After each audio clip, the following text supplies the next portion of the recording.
Hey guys, it's Simone coming in before an episode. If you guys are aware, have been listening to us for a while, or even just recently, you know we always talk about living here in Florida. If you follow our socials, even though I'm not consistent at all, I talked about the most recent episodes like this one we had pre-recorded.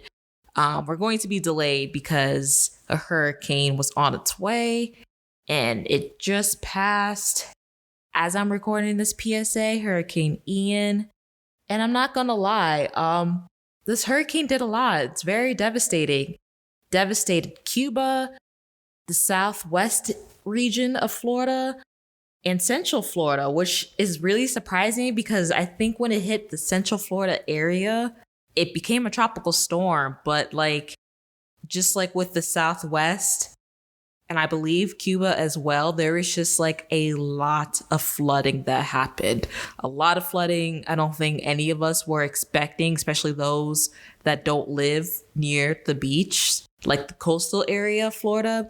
Because in like Orlando, if you're familiar with Orlando, or if you just like pull up Florida on the map, that is very inward of the state where all the attractions like Disney World and Universal are. And like even just that area, like they got so much flooding, you would really think that like places that used to be neighborhoods, were lakes because they just look like lakes and ponds at the moment.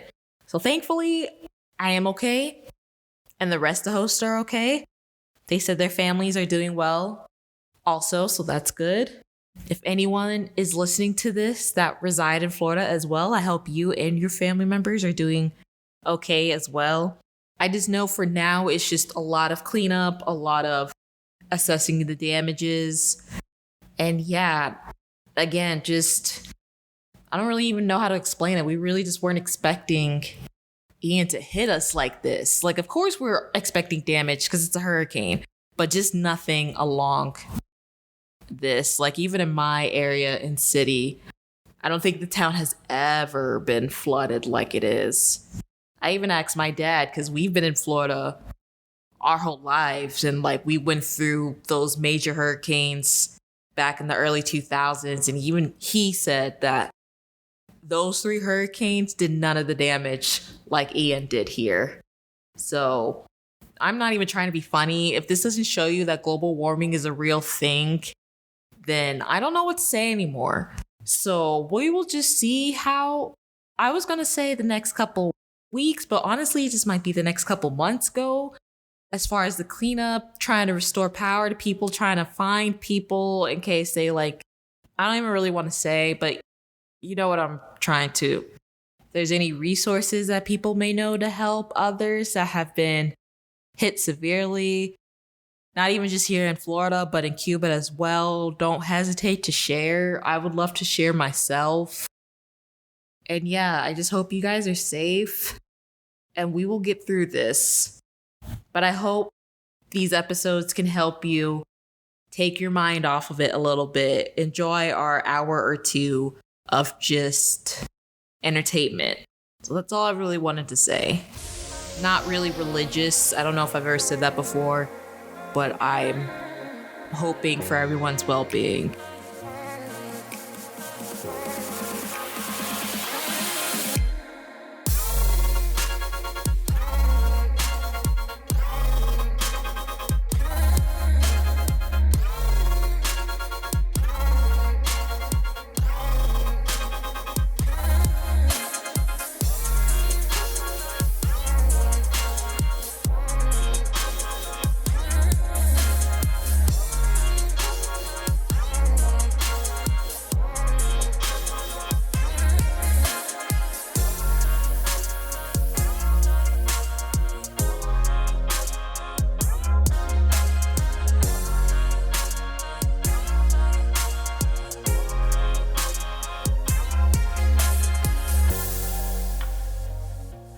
Hi, and welcome back to I Was Thinking. I'm Nafis. I'm an alien superstar. You don't get that reference, do you? I don't. Where's that from? Get cultured! That is a song from Beyonce's album Renaissance. Unique. Yeah, all that good stuff. I was Oh, listening to okay. it before we started, so that's why. One of my favorite songs off Gotcha. that album. I'm Simone. I haven't heard Beyonce in such a long time, though. The Beehive might come for me if I say this. Hmm. You know what? I'm just gonna say it's fine. I. It's not like I'm not a big Beyonce fan. It's just that I feel like she is an artist that you need to listen to her albums, and I'm more of a singles girl. So that's why, Oh, especially early Beyonce albums, unless it's like really popular ones, like songs hmm. you hear on the radio, I know, but like, yeah. But like, as I've gotten older and listened to more albums, I've taken the time to listen to her new one, and it's really good. So, Awesome. Yeah, I don't listen to albums either. Whatever's on the radio, that's what I know. I mean, I don't even listen to the radio anymore. Really? No, I feel like we've talked about this. Yeah, we probably have. I turned on the radio after a really long time, like last week, only because my phone was dead and I could not use Spotify. So, Mm. yeah, I'm a heavy Spotify user these days.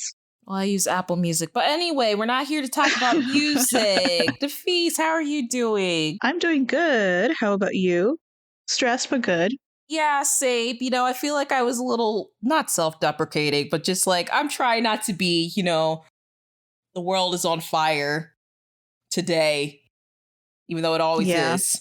But that's fine. Mhm. Yeah, just have to take it one day at a time. Just one day at a time, in a little bit better mood. So that's good.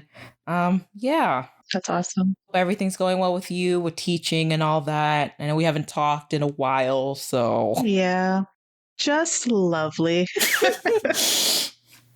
We had a lockdown the other day because there was a potential active shooter on campus. Oh my god, I was literally watching the news the other day, and a school in my city, same thing.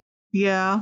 I feel so bad for you guys and these kids, because it's like, I feel like you guys at this point are having like PTSD, like you're in like military training. Yeah. It's so sad. I feel so bad for you guys. No, it is pretty bad because like when this actually happened not last Friday. Sorry, not Friday. Wednesday, but the Wednesday before. It was seventh period. Do you realize how kids are seventh period? They are like their most hyper form. Because they know they're about to go home. Right. And then trying to get them to like sit down and be quiet in the dark is like a task in itself. Mm. But the thing is, though, there actually was a threat. It wasn't like, it wasn't a drill because that's how they started off. But no, they were going like classroom to classroom with like, you know how it is like in the movies where they have like that gun and they just like, wave it around to see what's going on. Like all military style, like they did that.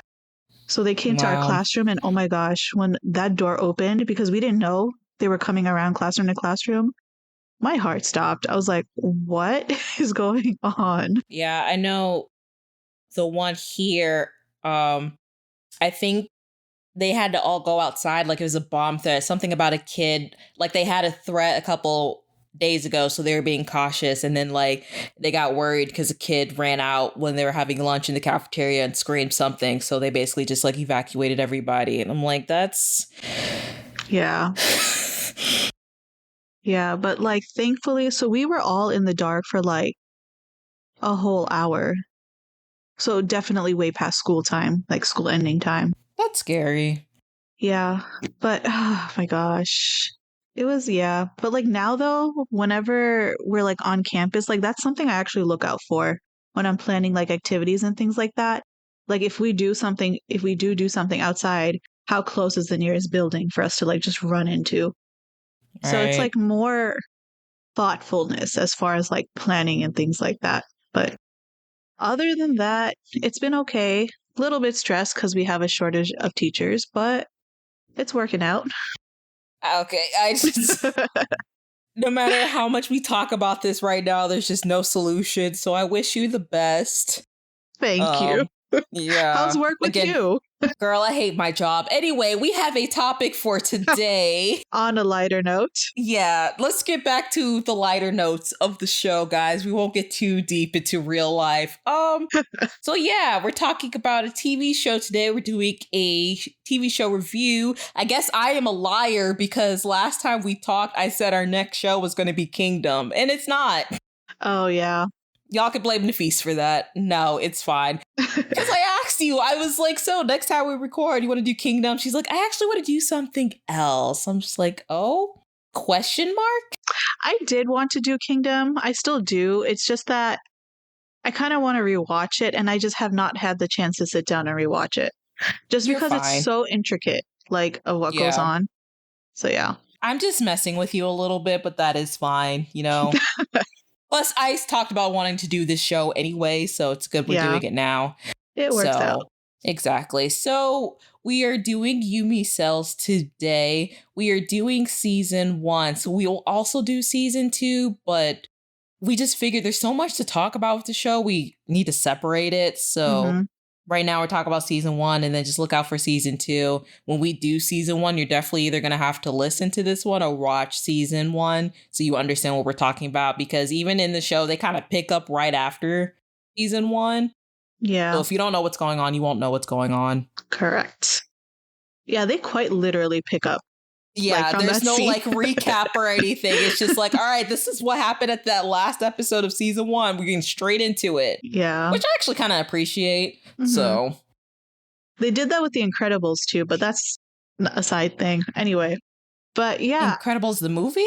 Yeah, Incredibles 1 and 2. It's been so long since I've seen either of those. I don't remember. Yeah. No, the thing was with The Incredibles, like the gap between the first one and the second one was like pretty big. So people were kind of like skeptical how it would turn out, but like it was like 10 years, wasn't it? Yeah, something like that. But surprisingly, they did a good job of sticking with the same, storyline. But anywho, so yes, like Simone was saying, we're doing Yumi Cells, which I surprisingly enjoyed because I didn't expect myself to enjoy it. I told you would like it. Yeah, I don't know. Like, the thing is, before you mentioned it, though, like I would see the recaps and like the little clips on like YouTube and everything. And I'm like, oh, okay. And I'd always just skip it. Like, I don't know. It just never piqued my interest. But then when you said, oh, let's talk about it, I need someone to talk about it with. I'm like, okay. And so I gave it a try. It probably took like 1 or 2 episodes for me to actually like gain interest in it. I'm like, okay, this seems pretty cool. But yeah. Yeah, I mean, I was interested from the get-go because I've mentioned before 1,000 times, I read webtoons. So this was a webtoon I was reading for like the longest time. And like, I was so sad when it ended, even though it went on forever. Did you write down any information about the webtoon or no? No, I didn't. Okay. I mean, while you're talking, will we get into it? I could do some quick research. But yeah, so I was already reading the webtoon, and then when they announced the show, I was like, oh my God, this is going to be so interesting. And I wasn't sure how they were going to do it because when I started watching like K-dramas, I haven't really seen a lot of like animation before, so I didn't know how they were going to portray the cells. I was kind of afraid like how they do some American shows here where like they make it, live action. Yeah. And I was like, the way they're drawn and just like the scenarios that happen, that'd be really disappointing if it was, but I'm so happy it wasn't. Like, it was actually drawn out animation. So I really like how they, did it. And I think it portrayed the webtoon really well. Of course, like any type of adaptation, especially if it's like a book or graphic novel, things are going to be left out. But as far as the main story, I feel like they did a really good job at sticking with it. So it's one of my favorite like webtoons, and I feel like shows. I'd probably put it up there as my new top 10. A 10 out of 10? No, my new top 10. Oh, your new top 10. As top 10 shows. Gotcha. That I really enjoy. Yeah. Yeah. One of the other reasons, though, why I gave this one a shot was because of the main lead. Like, Kim Go-eun, like, she's done Goblin. I loved Goblin. And I started watching that and I never finished. Really? Oh, God, did I even finish the first episode of that? I think that was around the time I was trying to find stuff, but like I wasn't really interested in anything. Maybe I'll go back and try to rewatch it. No, I loved her in Goblin. Like, I loved Goblin. That story was just so epic. And then I saw her in, it was the other one you recommended me. She's in the Trap, I believe it's called. Loved her in that too. She's in that? Yeah. Who does she play? She's the main lead. Oh my God, is she really? Yeah. It's been so long since I watched She's in the Trap, Nafis. I don't remember. Yeah. Maybe because her hair color was different. I didn't it was recognize. like red or something. Reddish, okay. yeah. Ooh, because that was around the time I was still new to web drama. So I recognized one of the characters from weightlifting. That weightlifting show. Mm-hmm. I don't remember the full name. Fairy. I don't know the full name. Yes, because the main girl in that show is also in that. So I was more focused on her. Yes. Yeah, she was second lead in that show. Okay. Yeah. Huh. Yeah, I'll definitely need to go back and rewatch it. I didn't know that. Mm-hmm. And she's in a new show as well. The girl who plays Yumi, that's starting to come out on Netflix. There's a show it's called Little Woman. Little Woman, yeah. No idea what that's about. Me neither, but I'm interested. I'm going to wait until all the episodes come out to watch it. So of course you are. I can't. I heard Netflix might get rid of binging. Really? They might go into. I've been hearing rumors because they want to start adding ads because they've been losing tons of money. So they might start going into once a week. Although they've been doing that for Korean dramas anyway. They've been doing 2 episodes a week. But other shows, they might stop dropping full seasons.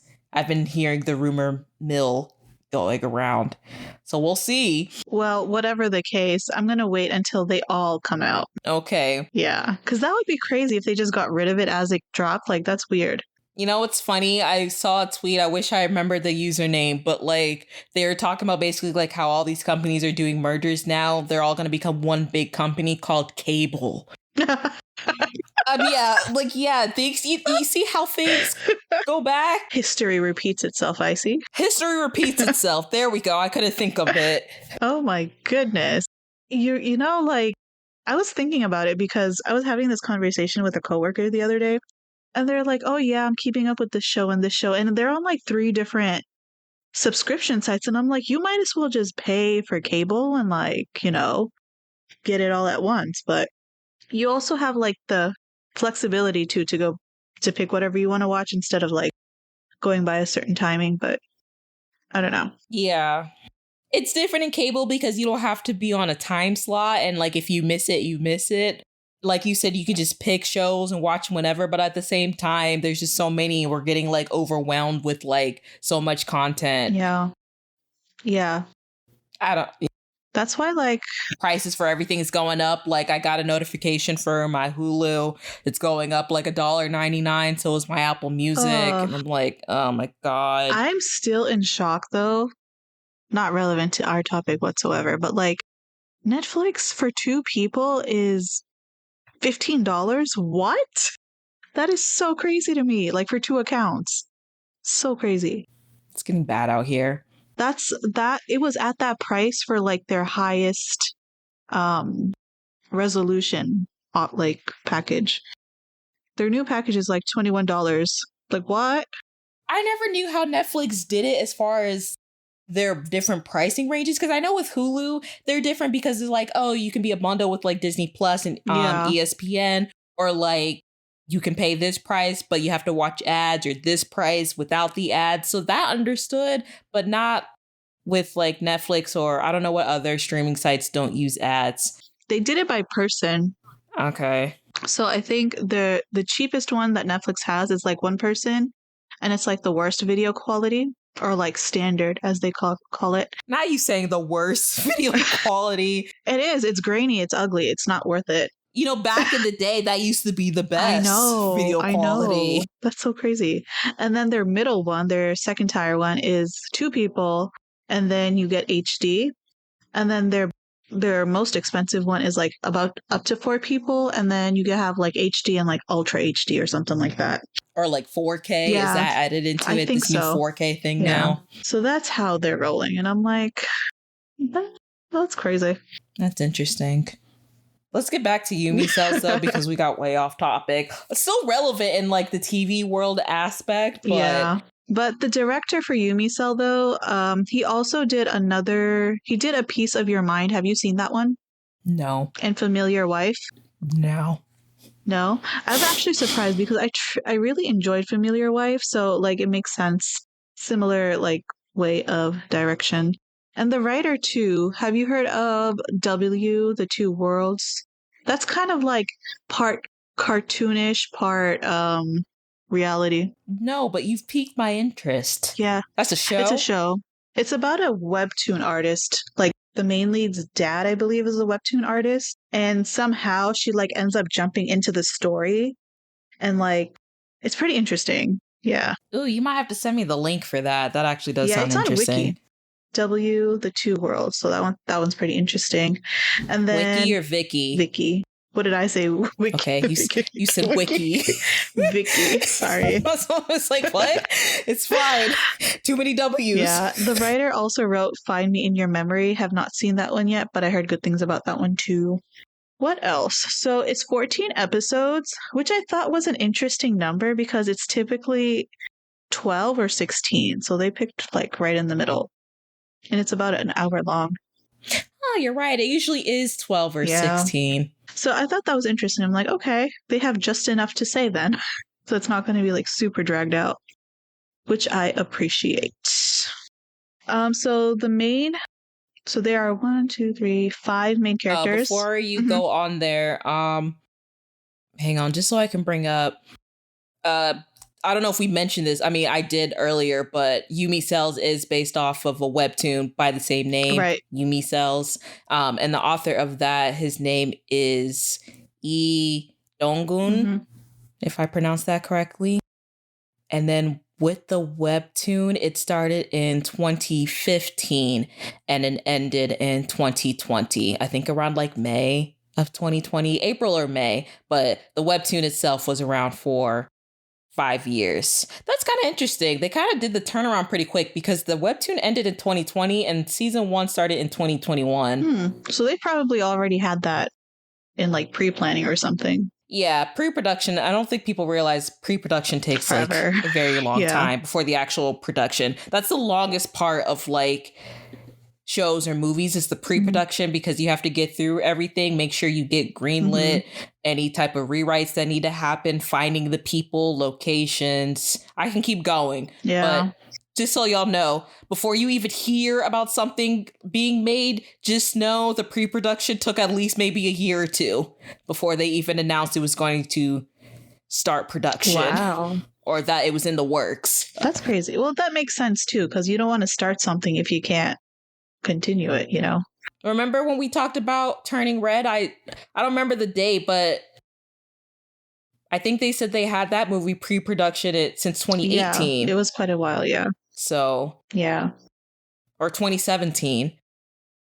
So just to give you guys an idea, even though that was a cartoon, but it's still the same even for like live action films. All right, so let me go over the 5 main people. So our main female lead, Kim Go-eun, she is playing Kim Yumi, the main actor. She was in Goblin. If y'all have not seen Goblin, please watch Goblin. It's so good.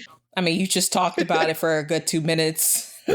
So she was also in She's in the Trap, which is actually pretty good too. And she was also in The King, Eternal Monarch with Lee Min-ho. Have you seen that one?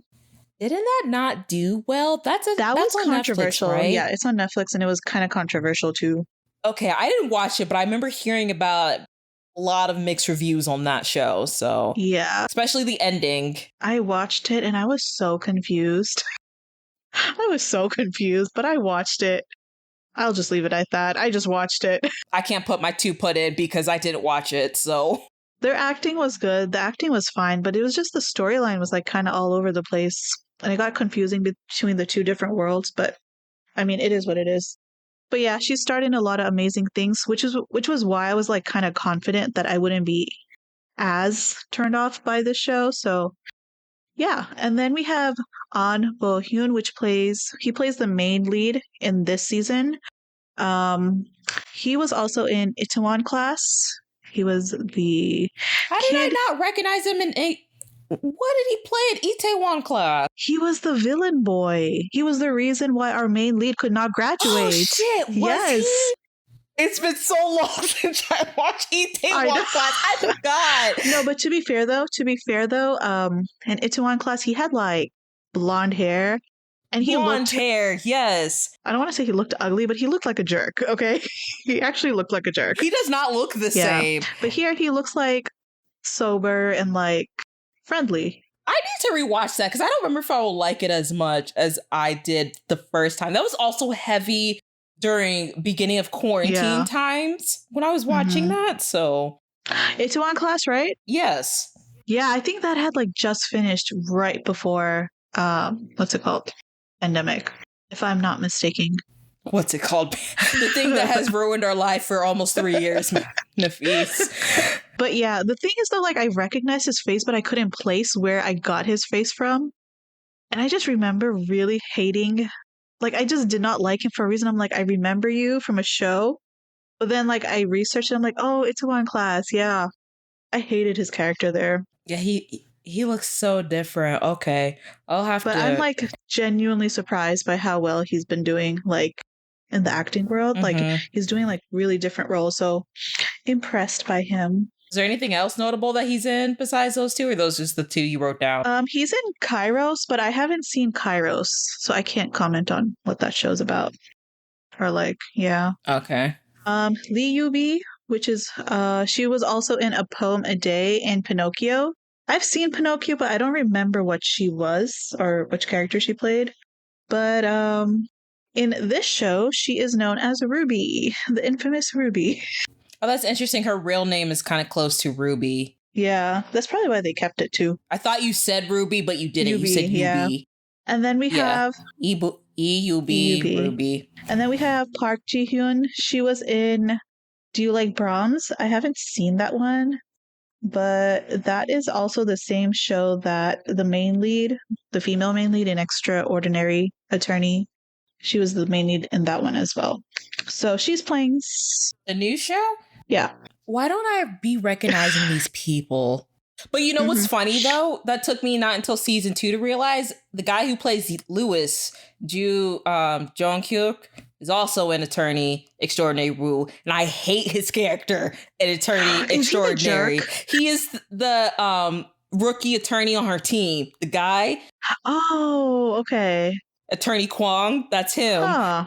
And it took me watching Yumi Cells 2 to realize that was him. That's crazy. Well, because, I watched Yumi Cells before I started watching Extraordinary Attorney, yeah. Yeah, and it was a while since I watched season 1, so... That's so weird, how, like, they just show up in different personas. I hate his character in Extraordinary. I haven't seen it yet, so don't ruin it for me. I won't, but we definitely need to talk about it, so... But that's crazy, she was also in that. But yeah, Park Ji-hyun... Oh, and we forgot to mention... I don't know if you said it, but she plays, So Sei. Yeah. Which, when I was reading the webtoon, I didn't realize they gave her a different name. Her name in the webtoon is Sia, or like, I guess Korean pronounce it like Shia. But they changed her name. I don't know why. Just thought I'd point that out because I didn't write it down, but I remembered it. And then we have, last but not least, Park Jin-young. He was in When My Love Blooms, The Devil Judge. I've seen The Devil Judge. It's pretty good. So if y'all have not seen it, definitely watch it. I actually have not seen that. Where is that on? Is that on Netflix? Wait, no, that one's not on Netflix. That one's on Viki. No. That one's on Viki, yeah. Okay. And then he was in something else too. He is psychometric, something like that. Yeah. Dramatic. I can never say that word. Also, because Nafis is mostly talking about actors, if you don't recognize Park Jin-young, and if you're into K-pop, he's in a famous, notorious group called GOT7. Can't believe you forgot that. And you're also missing another character. I know he's not in it that much, but he's also very important in the first season. Minho. Minho, yeah. He's the catalyst of this all. Che Minho. He's the catalyst. But yeah, so we have Minho, and he is the crush of Yumi in the beginning part of season 1. So yeah, he also plays a very important role. This character's name is Woogie. And also, if you recognize his face, besides a bunch of other stuff he's acted in. He's also in a very K-pop. famous K-pop group, second gen, named Shiny. So 2 idols in this show. Mm-hmm. Yes. All right, so those are the main characters that we'll see. But essentially, the show is about the complex nature that humans go through on a day-to-day basis and the network that the cells kind of create to help make those decisions as to how they should respond to like reality. So like what kind of expression to make, what to say, things like that. Okay. This was actually the genre is romantic, life, and comedy, which I see because it's very lighthearted. Yeah. Very, very lighthearted. So it's pretty good. Especially slice of life type shows. Alrighty. So what were your initial thoughts of the show? Because I know you said you liked it from the get-go. Yeah, I mean, I think I already expressed it at the beginning before we started, how I was a big advocate of the webtoon. So I already, I guess, had my initial bias through there of like expectations. So thankfully they weren't failed.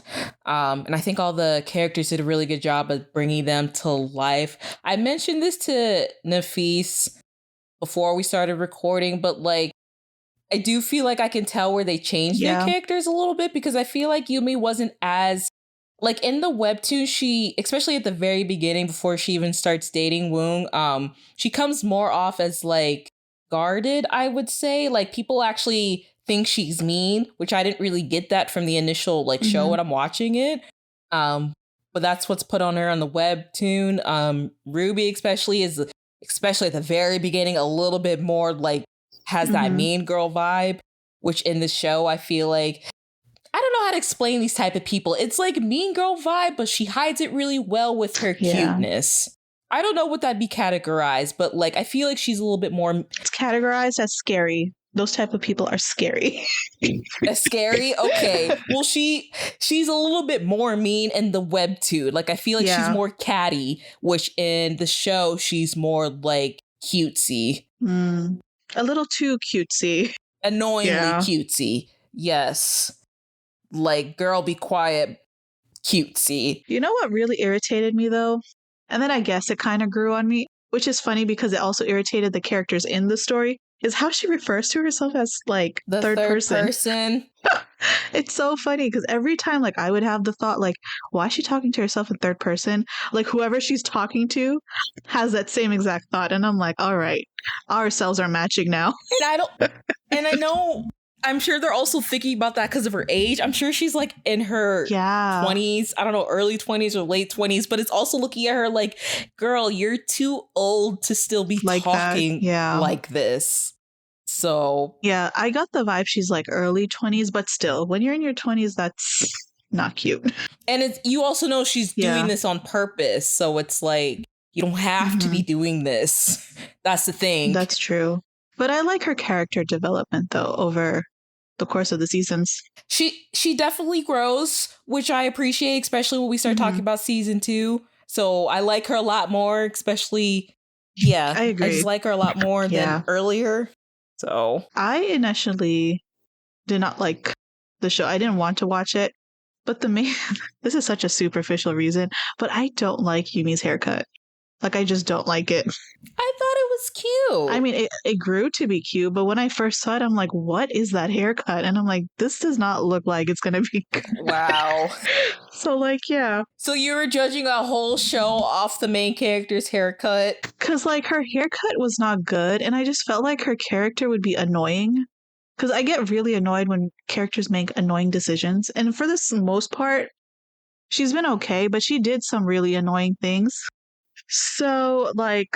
yeah, she made some not so smart decisions. So, yeah. I mean, they were trying to match it with her haircut in the webcomic. Is that how it is in the webcomic? It's a lot shorter in the webcomic, but I feel like it would have looked worse if they made it shorter. So they cut it at a good length. It's a lot shorter in the webtoon. And also blonde, which I'm surprised they didn't make her blonde, but I'm actually appreciative that they didn't make her blonde. Yeah. So that would be weird. Well, not that I know about any like hair color and fashion and all that, but still. It would have been weird. I feel like the black hair matches because she's pretty. I mean, this goes into my whole thing with like, I won't get too much into it, like how they see like skin Yeah. color over there. But as far as what I could see from the TV, she seems Yeah. pretty pale. So I feel like the blonde wouldn't have matched her Right. skin tone the best. I agree. Yeah, I think the black hair, as far as her skin tone, matched better. But you know, they use a bunch Yeah. of filters over there, so I don't know if she's a lot darker than that. But again, we're not going to get into that. hmm But yeah, that was my initial reasoning. It was such a superficial reasoning, I know, but like, yeah. It's fine. Everyone Anywho. has their thing. So, But I'm glad I watched it though. now, did you like Wung's haircut though? Because his hair is pretty long. I thought his was like too bohemian, but like I liked it. I felt like it suited him, like his character. That's funny you say that word bohemian, because isn't that what her fashion cell calls him as well? Really? I think so. Yeah.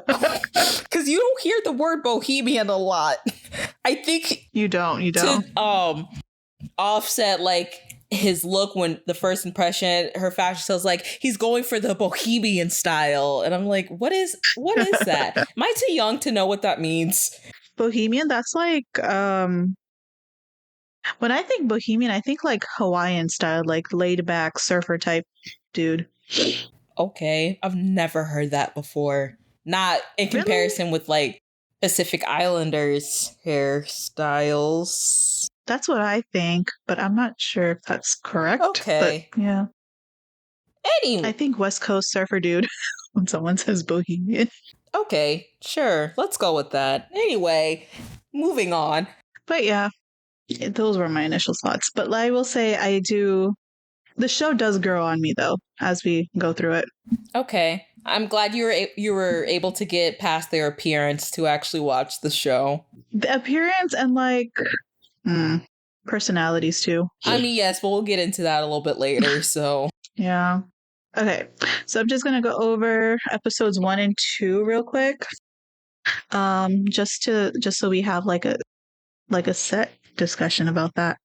But anyway, so episode 1 starts off with introducing our main characters. I love the way they set it up because it goes back and forth between like what the cells are doing and like how they help her respond to like situations in real life. Like, for example, if she needed to like smile, they'd be like, smile, smile, like the smile cell or like the love cell or the sensitivity cell would like kick in. So I really like that you get to see like that type of contrast. But essentially, it starts off with a dream sequence where she's in bed with her crush, Minho, who is also known as Uki in the show. But however, after a little bit, she wakes up back into reality, finds him not there. She has to go to work, and then it progresses from that. But we really do understand where she's coming from the get-go. So she's 32, single, hasn't dated in the past 3 years. Because of that, she was able to focus on her work and get a promotion. So she really wasn't looking for anything.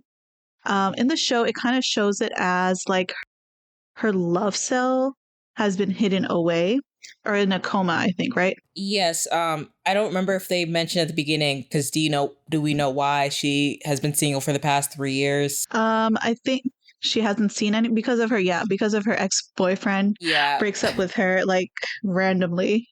Well, not randomly. For her happiness, quote unquote.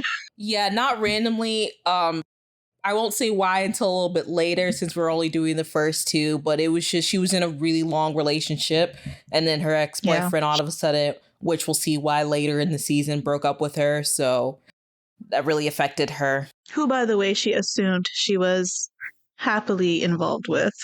But yeah. Anywho, so like, yeah, you constantly see her cells like always battling it out, like what her next move should be. So I thought that was pretty cute to watch. We also meet Ruby, her coworker, and someone that Yumi dislikes just because of the way Ruby is. Like you said, she comes off as like cutesy, but like you can tell there's like an ulterior motive behind the cutesiness. She also keeps having encounters with Uki, her crush, and so her and her cells, like they continue to make up this like storyline of like why he continuously meets with her, like at her desk, at the coffee shop, things like that. So like they think that he's trying to flirt with her, but we find out later that is not the case. So yeah. But what's even more hilarious though is that Ruby is also always there whenever he's there. So that just kind of adds on to her irritation of Ruby. Ruby also has a crush on him, basically. Yeah. So it's like funny because it's like always a Yumi versus Ruby battle. And this is really highlighted when they make plans to go see the flower festival in the park. And so it was originally just supposed to be Uki and Yumi, but Yumi, like, she refuses because for whatever reason. But then Ruby's like, yeah, let's all go. And then that triggers like this whole like silent confrontation. I don't know if that's how you would want to refer to it, but essentially, I don't know if Yumi refuses at first. I think they're talking about it. I don't remember how it got brought up, but I think Ruby inserted herself before Yumi could even give an answer. Either that or I think Ruby and brought it up and didn't want to. I thought it was Uki that brought it up. I could have sworn it was Ruby that brought it up to try to get Woogie alone, and then he invited Yumi. Right, yes. And then that's when when Ruby was like, oh, so we're going to play this game, are we? So let me invite another coworker. And then he drops it last minute. Yeah. But no, she was pretty smart about it because Ruby had like plans with her friends, not the day they were meant to go, but the day before. And so she like made it so instead of on a Sunday, they planned for a Saturday, which also caused Ruby to not show up. But however, the next day she does show up. And so that becomes like this whole funny saga of like trying to catch up with Yumi and Uki. But yeah, so they meet up at the park. Ruby shows up, does not answer. Yumi does not answer her phone call. However, Ruby does run into her, or she spots her. And then that becomes like this whole like Tom and Jerry like chase where she's like jumping over trash cans, racing with the other runners. And so, yeah, it's before like this... that, I like how her cells kind of like appeared on the bus telling her to run when she spots Yumi across, or when she spots Ruby. God, I get their names mixed up.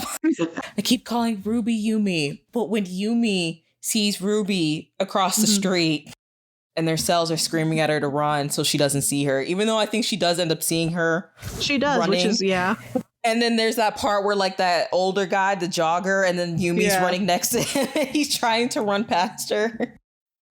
That part was funny. Yeah, so it became like this whole like marathon of a run, really. But eventually Yumi kind of like outruns her and loses her, and so she just calls Wookie to meet her at a coffee shop.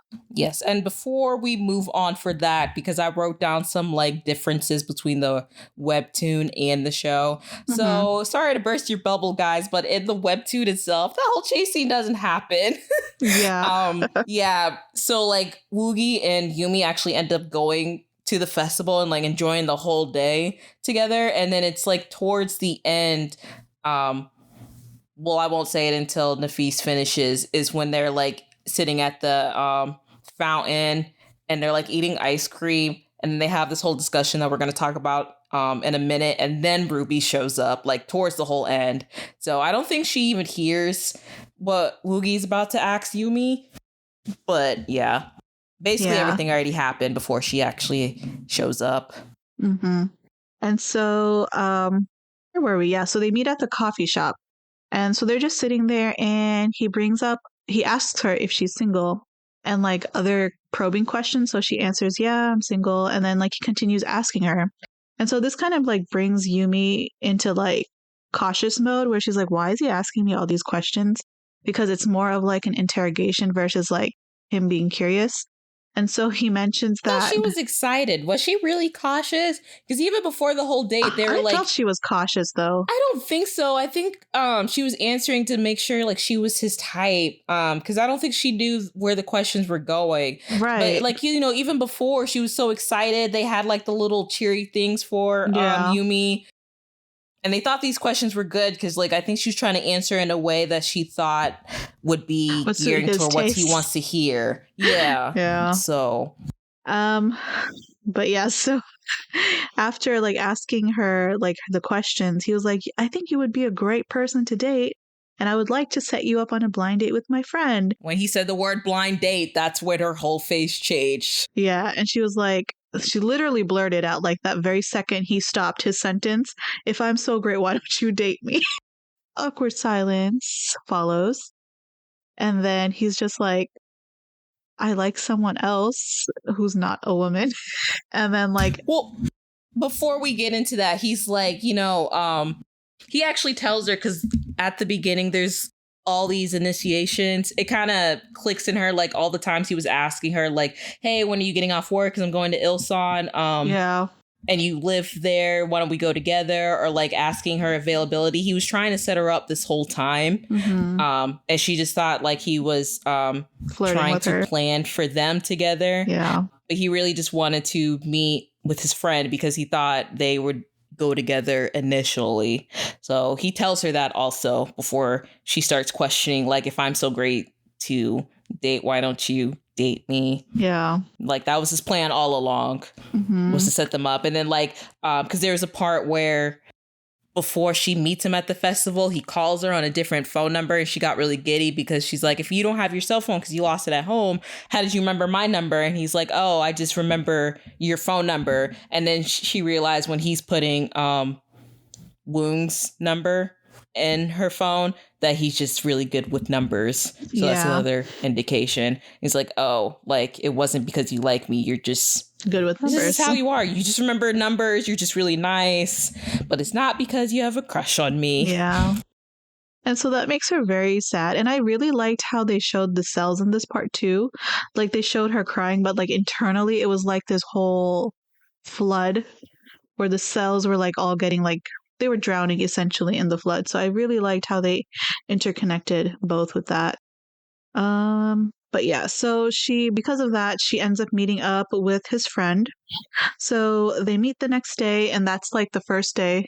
Oh, wait, hang on. I forgot to mention this because I talked about the Clairds, because you brought up briefly how he's like, he's not into women. Yeah. So I feel like that's very important in this show, especially the climate that we're in, especially like Korean society climate. Because like, I know it's bad over there. It's bad over here too, but I feel like people are able to express themselves more, like if they are gay or not. It still has that like stigma, but it's more talked about here than it is over there. Yeah. So even when he said that and he's like, that's a secret, I feel like that was really brave of him. And like, it kind of shows like he not interested in like a romantic way, but like he really trusts Yumi, because I feel like that's not an easy thing to say, not only to bring up to someone if they're a stranger, but just like to say it all. Cause like, we talk about this with like foreigners, but I don't know if I ever mentioned it on the show, but Korea doesn't have any discrimination laws there. So that also applies to Korean people. Yeah. And I'm sure stuff like that is a lot worse. Like they can just fire you or like ruin your life if they realize, you're gay or like disabled, things along that nature. I think it's getting a little better, but still, that was just really brave of him, and it shows how much he trusts Yumi. Yeah, no, that's a good point you brought up. And I know she's sad. I think she was mostly sad that he didn't like her back, not because he was gay. Yeah. So no, but you could tell though, like when he was telling her that, like his expression was like very guarded and like, oh, how is she going to receive that? But I'm glad she responded the way she responded, because it made him a little bit more comfortable too. Like it just like strengthened that trust. Exactly. So yeah. Because I didn't write it down, but like, because Yumi has like other friends we don't really see in the show. Because like in the next scene after that, she is at her house with a friend and she's basically telling her friend what happened. And her friend asks her, she's like, well, why doesn't he like you back? And then it comes back to like the memory of him telling her that he is gay, and she doesn't say it, which also just shows what type of person Yumi is, which is good. Like she doesn't reveal a secret like that, because sadly in a place like Korea, that's still a pretty big secret, the LGBT community. So I hope it gets better, but like with everything, things take time. Right. But a long time. Yeah. Always a work in progress. Yeah, work in progress. So I just thought we should bring that up because, like, especially in the media, because, like, I feel like they're starting to bring to light more that people like that Right. exist in a lot of K dramas that I've been watching recently. That is So true, actually. I'm noticing it more. it's good that they're starting to be more open into, because you I always feel like, especially anywhere in the world, like the media plays a big part in like the way Oh, society moves. 100%. So Yes. if we can show this more in these type of, Mm-hmm. media, it can get people talking more. But more importantly, they show them as serious characters instead of like comic. You know what I mean? So Yeah. it's like I'm it's happy progress. he's not the stereotypical like flamboyant Yeah. that they try to push, because not everyone is like that. Yeah. And even if they are, they make like caricatures out of them. So Exactly. So that's what I really like seeing, is that progress or that development in character. But yes, when yes. were we? Okay, so yeah, she ends up meeting our male lead for the first time. And so essentially they're meeting in a public place and they're looking for each other. So I believe he's the one that texts her first, right? I think he Yeah. does. So he texts her saying that he's waiting there. And so she texts back saying that, okay, I have a red purse, right? It's red. I keep mixing up red purse and scarf for some reason, but it's a red purse. Why are you thinking of scarf? What show are you thinking of for a scarf? Because she has a red scarf and Goblin. That's why. Oh, okay. I'm like, no, it's a red bag. Yes, but yeah, like I guess it's just her in red. But yeah. I guess. So yeah, so she has like a red bag and he's looking for that, and they are actually just in front of each other, so they meet. I like that scene too, because like he puts on his headphones while he's waiting for her at the fountain, and then like when she approaches, like the music that he's playing, it like sets the tone of like how he first sees her, which is like starstruck, or like, wow, she's gorgeous, like prettier than I imagined. Yeah. So of course in the webtoon it's not all that, glamorous. I mean, same at the it just doesn't have that movie magic. So in the webtoon, same thing. He contacts her first, but instead of texting, he calls, when people used to call each other. And the difference is, she says, I guess, because like we mentioned earlier, she's blonde in the comic. So he's supposed to be looking out for a blonde bob and a white shirt. And yeah, he sees her, but her back is to him. So he is actually the one who goes up to her first, like, oh, are you Yumi? And in the show, she goes up to him like, oh, are you Wung? Because he's the only one by himself. So okay. But that's an interesting difference, yeah. Yeah. And then I don't know if you have anything written about their appearance or not. Like their first impressions. So well, obviously he was starstruck, so he was just like, oh my gosh, she's so pretty. Yes. He was already in love. Like that was the love at first sight type. And I don't usually believe in that stuff, but the way he was looking at her, but that first interaction was kind of chaotic and funny though. But for her, like you could tell that he's laid back, easygoing. And like I said earlier, like I saw bohemian style attire.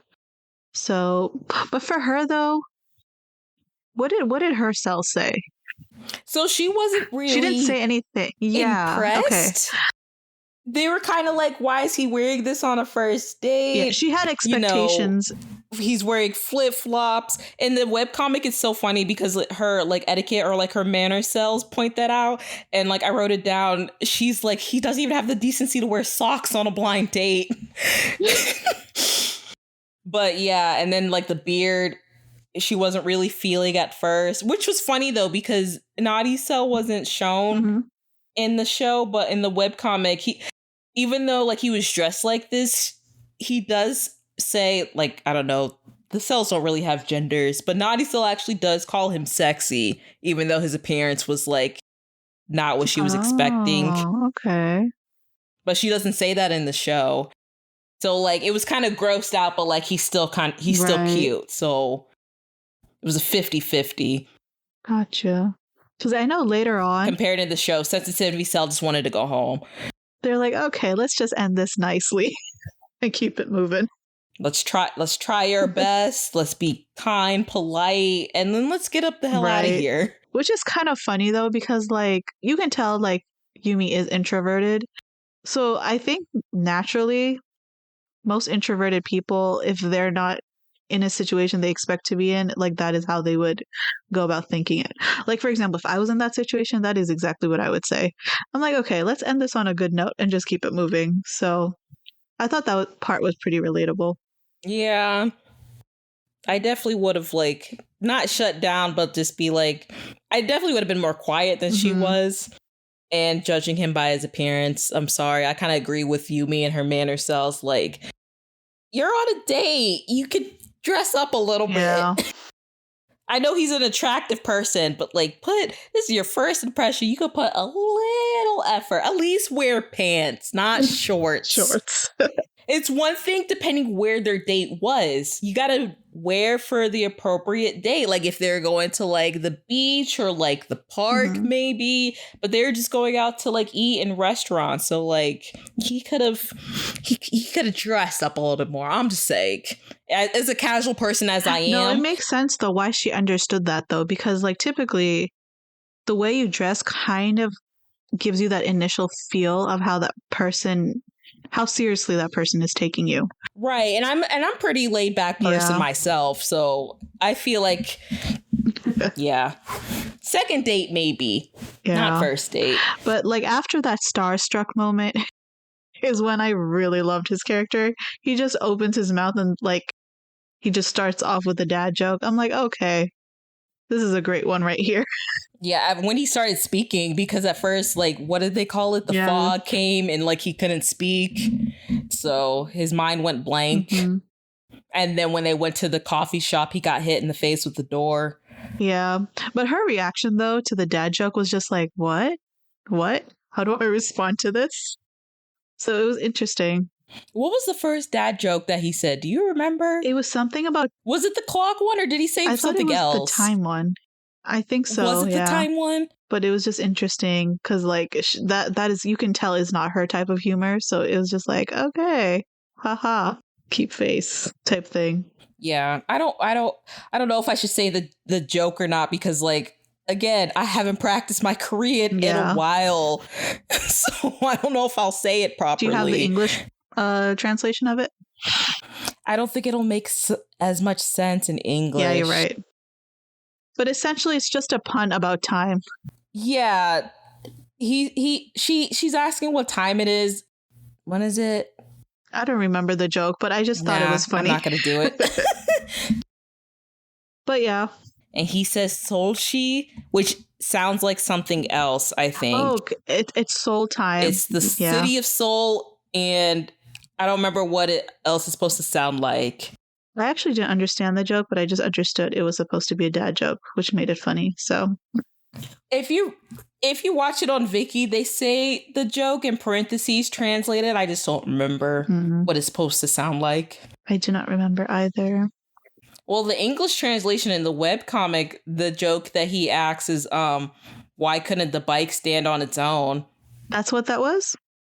That is not the vibe I got. Well, I'm asking you. That's what it is, but the feast, why couldn't the bike stand on its own? I don't know. Because it was too tired. Are you okay? I don't understand why you find this funny. You're dying over there. It's funny. I'm going to use that now. Oh, God, please don't. I love dad jokes. They are so hilarious. It's probably an age thing. I don't know. It might be. Oh, which, by the way, they're both in their 30s from the vibe I got, so. They're the same age. It said that they're the same age. Yes. Also, if you notice, like, if you know anything about Korean culture, that's why they don't use honorifics with each other. Like, if you notice, she doesn't call him Oppa or he doesn't call her like Nuna or anything because they're the same age. No one's older than the other. So they just refer to them as their name. Is Babi the same age too? I'm assuming so because they also don't do that. Okay. And so, yeah, that is their first interaction. And then pretty much from there, it just shows like the highs and lows of their relationship throughout the season and their eventual conclusion.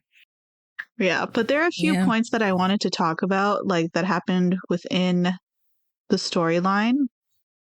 But before that, how relatable did you think the characters were? To me, or just to you in general? To me, nothing, because I'm not like this. At all? Not really.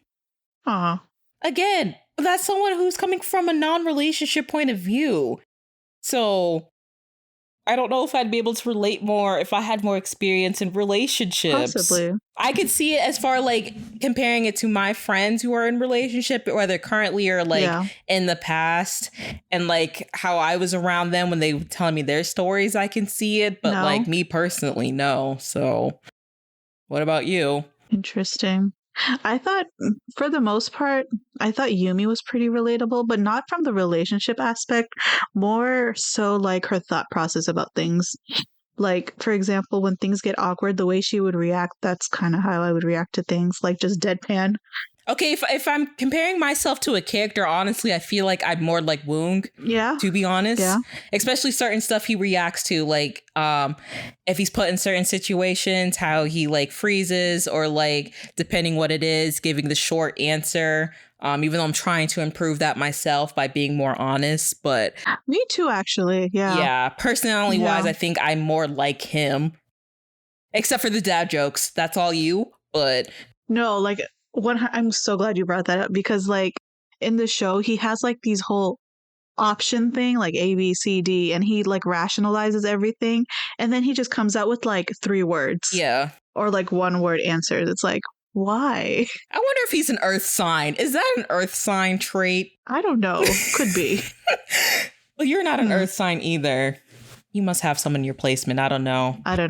Anyway. But yeah, so like that's a good point you brought up. But like as far as like the introvertness, I relate to her in that aspect. Yeah. Because honestly, it's weird. He's like honest with certain stuff, but not everything. Again, it depends on the situation.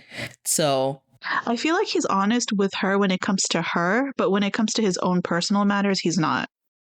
Yeah. Yes, and I can relate to that a lot. Yeah. So, and you see that affect the relationship in so many instances too. Yes. So if we're going to go with that route, I think I'm more related to him.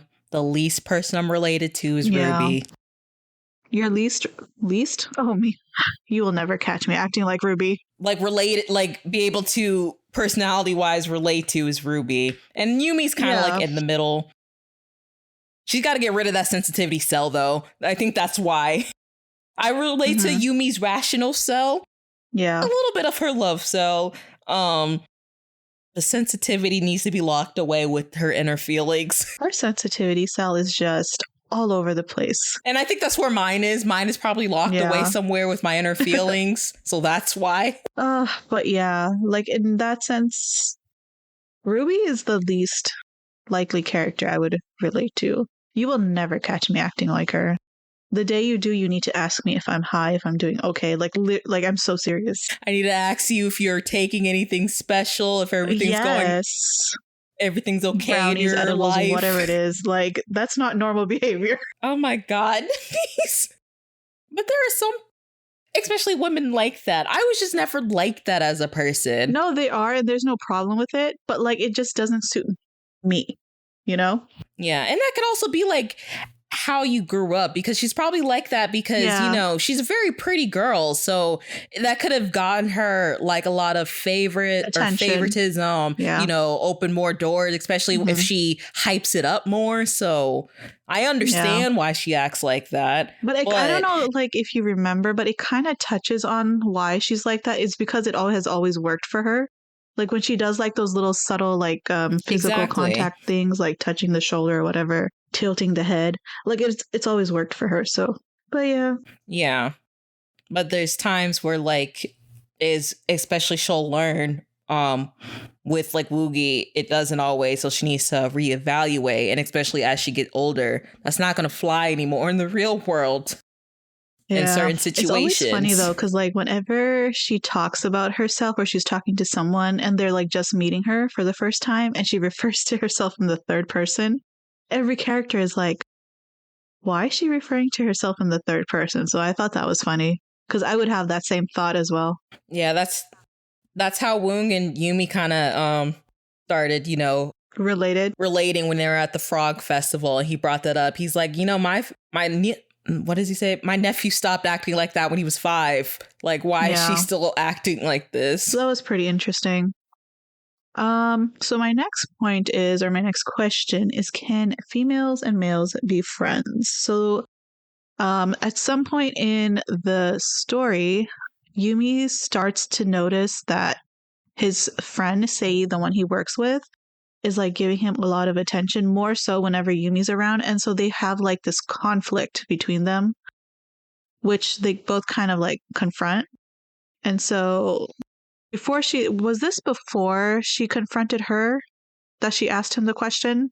Yes, this was before. So I know a little bit when they were still kind of getting used to each other. She hasn't met his friends yet, and he brought up his friends, and then her initial shock when they're in the coffee shop when he tells her that Sei is not a man, she's a woman. And that's kind of starts Yumi spiraling when she finds out that he is friends with the girl.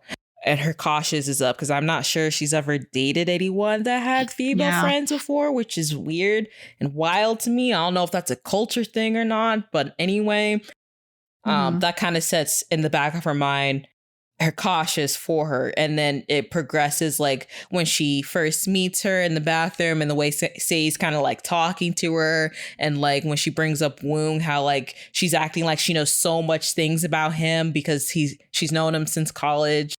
I mean, even the way she talks to Yumi is kind of like pretentious and it's like condescending in a way. Yeah. Yeah. Like, I just met you. It's nice, but like you could feel that venom behind the niceness. So, especially during her birthday. I see the tea thing, that's when it first happened, when she's at Wung's place and he offers her some type of tea thing and she realized that Sei made it. I don't remember if that was before she met Sei or after. I think that was before. That was before because she looked up Sei's like social media to see what she looked like and realized that she's pretty. Yes. So it was finding out she was a woman first, and then that whole tea thing and the way Wung kind of responded because she already realized that she made it for him. But when she asked him, he kind of brushed it off. And that was another kind of like red flag. And he said it was a friend. Yeah. Yeah, which kind of would have bothered me too. I'm like, if it's not that important, why don't you just say you made this for me? Why are you like hiding who made it? But like, I guess in his mind, it was like, oh, I don't want to cause problems, you know? But that ends up causing more problems. Right. It ends up causing more problems. You should have just said it so you could have gotten that problem out the way. You could have just been like, oh, my friend Sei, who I work with, made it, but it's not that big of a deal. She just made it for me because I was sick. And that would have made more suspicion on Sei than Wung and Sei. You know what I'm saying? I will say, though, as annoying as Yumi's character is at times, she's actually pretty reasonable when it comes to things. Like, if he just out and said it, if she just out and said it, she wouldn't have been, like you said, as disturbed by it. Yes. And then the second incident happens with her birthday and the necklace that he gets her. And then when they stop by his work because there's a problem with the gaming, that's when she first meets Sei in the bathroom that I was talking about and how she's being a little like nice but rude at the same time. And when they go back into the little office space where Sei's like hovering all over him and saying like, oh, Wung like so-and-so and this. And then she mentions that he was with her when he picked shopping for the necklace. Yeah. Thank you. I don't know why I just blanked right there. I didn't blank. I was trying to figure out how to word it. So, and that kind of also made Yumi upset to where when they were still working, she just ends up leaving. That was the real first like kind of fight they had. And she didn't say anything. I wonder how long it took her to leave. She just sent a text like, I just went home. You guys seem busy. That's not the real case though. But it's not until he calls her when she's in the taxi. But like, what could she have said though without causing a scene? That's true. I think that's why she said it when he called her. Because either way, like it would just seem like if she were to say something, They would have just gaslighted her, I think, in a way. Say you definitely would have. It was better for her to just go. Yeah. But then I didn't like the conversation they try to have when he showed up at her door. I don't even know if he even apologized. Did he even apologize? I think so. Did he? Okay. Well, she brings it up again. And, you know, we were talking about how he wrote up this whole thing of like what to say. And I hate his rational self for saying it. He's like, you know what? That's too long. Let's just shorten it. And I'm like, no, say it. All of it. Say all of it. They would have avoided so many misunderstandings if he just initially said all he was thinking. Like, I just went with her because I didn't know or didn't have like that expertise in that area. He needed a female touch. He just said like he just needed a female touch or something like that. Just short and simple, where it's kind of like it makes sense, but it doesn't make sense. He could have shortened it by saying that he needed expertise. He didn't need to mention the other part if he was going to shorten it. Right. So kind of funny though, I guess. But yeah, so I don't know. Like with her though, Sei is an interesting character because it's obvious that because they say this in the drama too. It's like keep them close enough, but not like too close, where like you don't have to date them, but they're close enough to still be there. From his point of view or her point of view? Her point of view. Because like I don't know if it was like from her cells that said it, but like they made it seem like she does not want to date him, but she will not let anybody else date him type thing. Yes, because there's a point where like we see her little bulletin board where she has a posted note that says like she doesn't want to get married, and then that flies away, and it's like, but if I do end up getting married, it would be to Wung. I'm like, okay, so do you want to be with him or not? Or not? That part like really irritated me because like she's just confused. Like figure it out. And like the thing is like that also makes me upset with Wung. Like he knows the whole time. Yeah. So one thing about him, like, he's not dumb, and he'll show you instances where he knows what's going on. Like that one incident where him and Sei are at a restaurant and she tries to bring up like the past, and that's her way of like flirting or saying like, you know, all these good times we've had, we might as well just be together. And he turns into that whole bear when she's talking. When I think it was also when she tries to sit next to him too. I think it was the same one. And he just switches seats. Yes, and he moves. But he's also made it pretty clear though that he's not interested. Yeah, their whole relationship is like weird, but like it also gets tricky because like you say they work together and they're doing a startup company, so like they don't really have any money. They're not doing a normal 9-to-5 where the money's consistent. So as we see later on, when things trickle down, that's probably why he wasn't so forceful in saying stuff at first. But what are your thoughts though about like having like opposite or like girl best friends or guy best friends in this show? Like who would take president? Because like there was clearly conflict between Yumi and Sei, and like he was always stuck in the middle of like who to vouch for in a sense. Yeah, I mean, I think their situation's different because you can't apply that question like if guys and girls can be friends, because like we just said, we already do say like liked him. So I feel like that's already sabotaging that question. Like if it was just a normal girlfriend that had no interest in him at all, that'd be different. So I don't understand why everyone thinks if guys and girls are friends, they just want to like get with each other initially at the end. That's not the case. Sometimes it is, but not all the time. That's not our whole purpose in life. It's just to get together and mate, guys. You see how they say the word mate? Just as ridiculous as it sounds. So, you feel some type of way about that? Because I think it's dumb. Yeah. I'm just going to say, I think it's dumb. And I feel like we talked about this before with a different show. Because I remember bringing up the case that's like, and you brought it up also, that's like saying... like me as a female cannot be friends with like a woman who is gay because I'm going to think she's just trying to hook up with me the whole time, and vice versa with guys. Yeah, the explanations for that kind of like get broadened out essentially. Yeah. Again, it's just different with Sei because like I said, we already knew she liked him. So I feel like that just already muddles things. It would have been different if she didn't. So it'd been interesting if he had another female friend and she had no interest in Wung, unlike Sei. Like she was trying to sabotage from the jump. And I'm curious if she's ever done that with like any of his past girlfriends before or not, like in college. Probably. So it's just a repeat pattern. Yeah. And like Yumi kind of brings that up, like in front of the elevator when she goes to meet them. Well, like when she goes to confront him about that, she was like, she's not a real friend because like you were saying earlier, like a real friend would not try to sabotage your relationship. So yeah. Poor guy, though. He was literally stuck in a rut. Yeah. He just seemed like a very toxic person. Yeah. But I'm glad, though, her character has also seen some growth. She kind of needed that confrontation with Yumi and him, like all three of them at like right there. Or else she would have never seen the problem with her ways, you know? No, and then I know after that, when like Wung initially chooses Yumi, that's when he finally confronts Sei about everything. Yeah. And like he tells her, like he knew what she was doing the whole time, and she's just like trying to brush it off or like not be truthful and saying it's just like that's all in his head. It's like, no, girl, we know what you're doing. I don't know what the end goal is of your plan. If you thought it was actually going to work, and you guys would end up if you couldn't find anyone else, but so. Yeah, that would have been horrible. Yeah.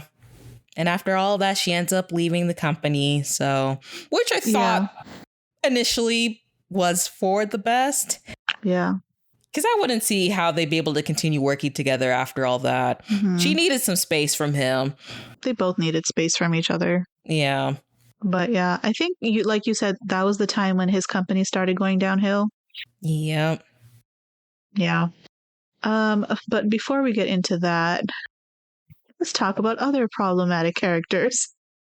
The main one, well, I see him as problematic, but we are introduced to Babi at some point in the storyline, and he is a co-worker of Yumi, but in a different department, so he works for the marketing team.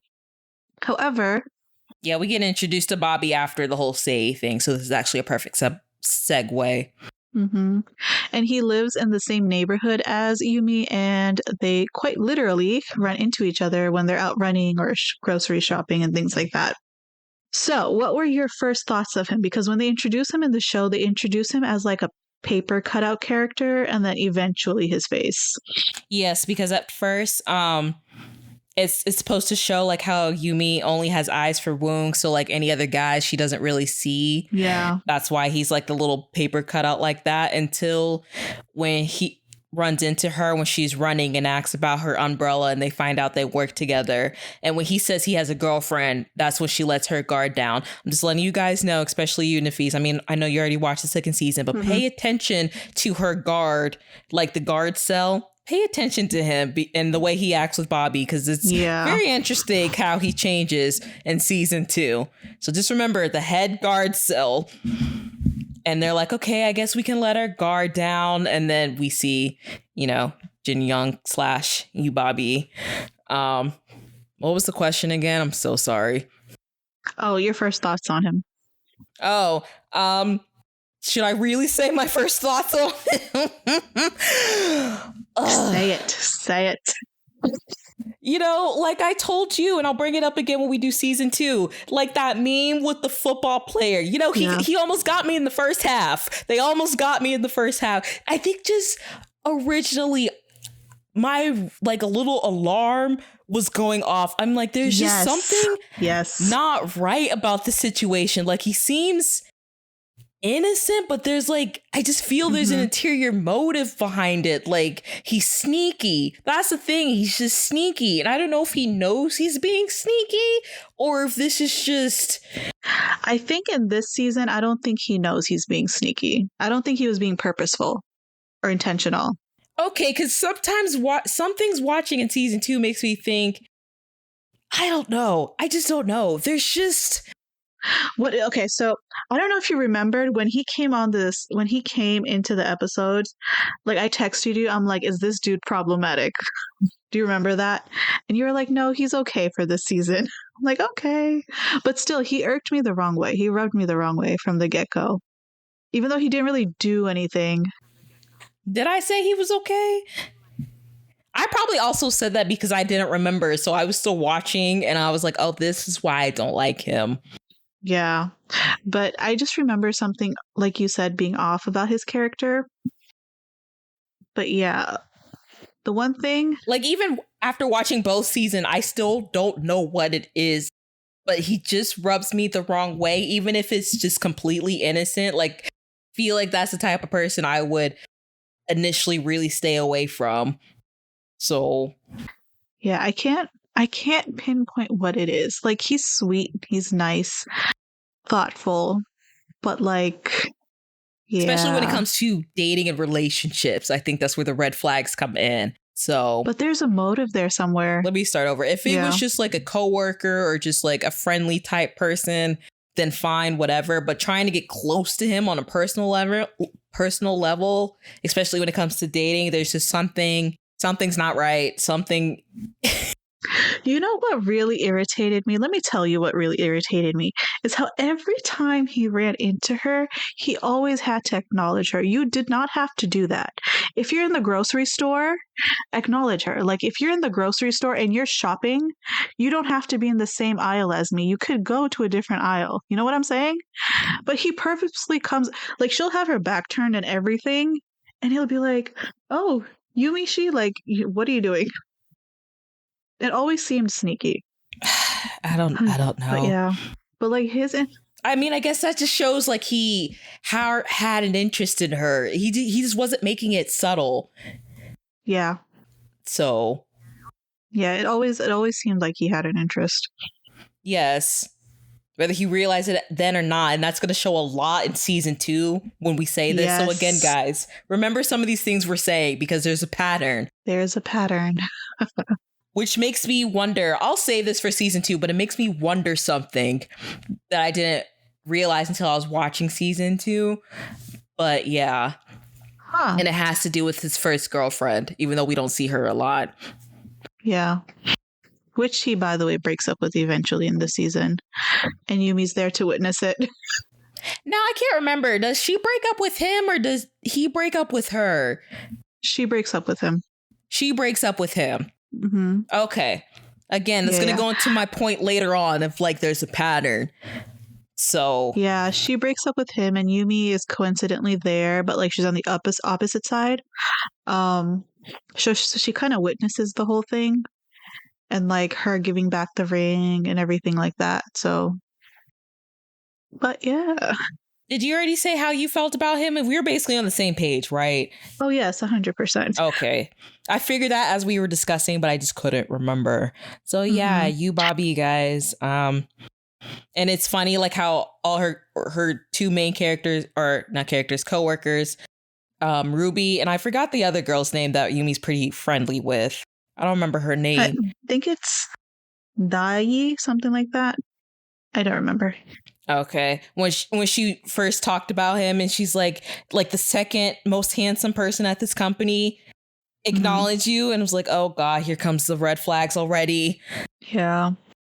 But I will say though, he did help her kind of move out of her comfort zone, even as like a coworker, because he was able to see her talent as like a writer. Because that's initially, I don't know if we mentioned this earlier, but initially she wanted to be a writer, and she kind of like lost that dream just so she could, live life and afford things, which is how she ended up. Which sounds like every creative in this entire world, no matter where you are. Yeah. So definitely relate to that. Yeah. But like he kind of helps her come out of that bubble and like move to marketing and like challenge herself to do better. Yeah. So in that aspect, I think he's okay, but like still. Again, a great guy. He's helpful and encouraging, but again, there's just something there that like bothers me. Mm-hmm. Maybe I'm the only one who sees it, but we can also bring up, what was your next question? Because we can also bring up the hypocrisy I think you mentioned before we started recording with the question of, can guys and girls be friends? Talking about you, Babi. Yeah. How she's like super friendly with him and everything. And then when it comes, go ahead, expand on that, please. Well, I just mean how she was so... But I don't know, was Babi a jerk to Wung, like say he was to Yumi, or no? Because that could also make a difference why her guard wasn't as And just the way he's so like Wung is so laid back, or at first he didn't. Point. Yeah, that was the other point I wanted to bring up is like Bobby's relationship with Wung. Sorry, it was just very normal. Like, because Wung is like so unassuming of things. Like, for example, when they all four went to dinner, Ruby, what's his name, Babi, Wung, and Yumi. Like, Wung was drunk and Yumi was cold, so Bobby gave her his jacket, and then Wung gave Bobby his jacket. So they all had like each other's jackets, but like that just shows you he doesn't come from a bad place in a sense. I don't know, because I think Bobby was intentional though. But that he kind of, I think, saw the red flag. Like, whoa, wait a minute, why is he giving my girlfriend a jacket? That's kind of like he saw it, but he didn't process it. Probably because he was drunk. He didn't? No, he was probably because he was drunk. No, because he never like had. They never really had like an altercation until season 2, in the later half. So I don't think they had like bad blood between them regarding Yumi. Like he never thought he was going to steal his girl, basically. Like how Yumi could see how Sei was trying to steal Wung in that way. And the other difference is though that Bobby never tried to get in the way. Like he legitimately waited until they ran their course. Which is weird because it's like he hinted. Yes and no at the same time. No, he definitely hinted at it. He's like, the person I like works here and they have a U in their name. But it was also interesting how like he would give Yumi a lot of relationship advice. Do you not think that was weird? I don't know. Yes and no on like a coworker friendly type way. I don't know. I also don't speak to my coworkers like that. So yeah, I don't know. I don't think it was weird because they did meet occasionally outside of work. So I guess if they had that level of rapport, then it's fine. So I didn't find it weird. Especially like when he realized that Yumi and Wung were taking a break, because when he walked by her desk and saw that picture of them wasn't there anymore. And when they were waiting for the bus, that's when he was telling Yumi like, if you feel like calling him, like just go exercise or run or whatever. Yeah. So I don't know. Because he did seem heartbroken about him and his girlfriend breaking up. But at the same time, it was like... Yeah, he had already moved on, though. He moved on quick. That's true, because the coworkers were like, oh, who does you Bobby like? Especially that one guy in the marketing department. Right. Like, mind your business. I don't know his name, but like he pissed me off when he saw Yumi getting out of the taxi and he kind of hid. And then when Yumi walked by, he's like, oh, Yumi, was that your boyfriend? It's like, where the hell did you come from? It's like, yes. It's like, why do you want to know? He's like, oh, I thought you were... So you and Bobby are not together? I'm like, again, you need to back up. This is not your... Yeah. You don't need to know this. Why are you so interested? And that's when she became more like aware of it at work. Like, so she put up that picture of her and Wung, and like she kept the, what's it called? The keyboard. Yeah. Like she was making it very obvious that there's nothing between her. And then when they were sitting at the table to figure out who Bobby liked, and their like name starts with a U, and it's like, sir, do you want to date you, Bobby? Because it kind of seems like you want to date him. A little too nosy there. You sound so mad about this. He pissed me off so much. I hate nosy people like that. I'm sorry. Yeah. Like, if we're not on a friend level like that, you need to back up. And he was so aggressive about it, too. Yeah. It's like, I need to have an answer. And what are you going to do with this answer, sir? Right. How does this pertain to you? How does this help your life? Get away from me. If this is not about work, we don't need to talk about it. But Bobby being Bobby, dropping hints before he could do anything. Yeah. But he's an interesting one to look out for. Yeah, and we'll see more of him in season 2, so look out for that. What other questions did you guys have? Or did you have, not you guys, like you're more than one person? I wanted to talk about Wung's company and how it's like started not doing well. Okay, great, yes. So we mentioned how it started kind of going downhill after Sei left, and she actually ends up joining like a legit company that I guess we're recruiting her for a while. So it ends up just being him and Lewis. Yeah. So Sei was actually like very, very talented, but because of her like feelings for Wung, it just everything got muddled up. And I wonder, like, because they don't talk about like what their positions were. Like, obviously she helped with the actual like designing of the game and stuff, but I wonder if she was also in charge of maybe like communications with like people or like finances, because she must have played an important role for when she left for everything to go downhill like that. Yeah. Which might have been another reason why he kept her quiet. Yeah. Yes. But like, that's another thing. Mixing work with relationship people. God, just. It's not But it's also not that great out in these streets. Every time I hear about people on these dating apps, it's like, it just seems like trash everywhere. But hey, what do I know? I'm gonna be single forever. What do two single people know? Exactly. But yeah, so like his company's not doing well, so he has to sell his thing little by little. And during this like phase, he's been really, I don't want to say indifferent, but like he's been weird with Yumi, and she started noticing. And so at this point, I think he had already sold his apartment and he was living at his office. So she goes into like this full detective mode where she just wants to know what's going on with him because he's being very distant.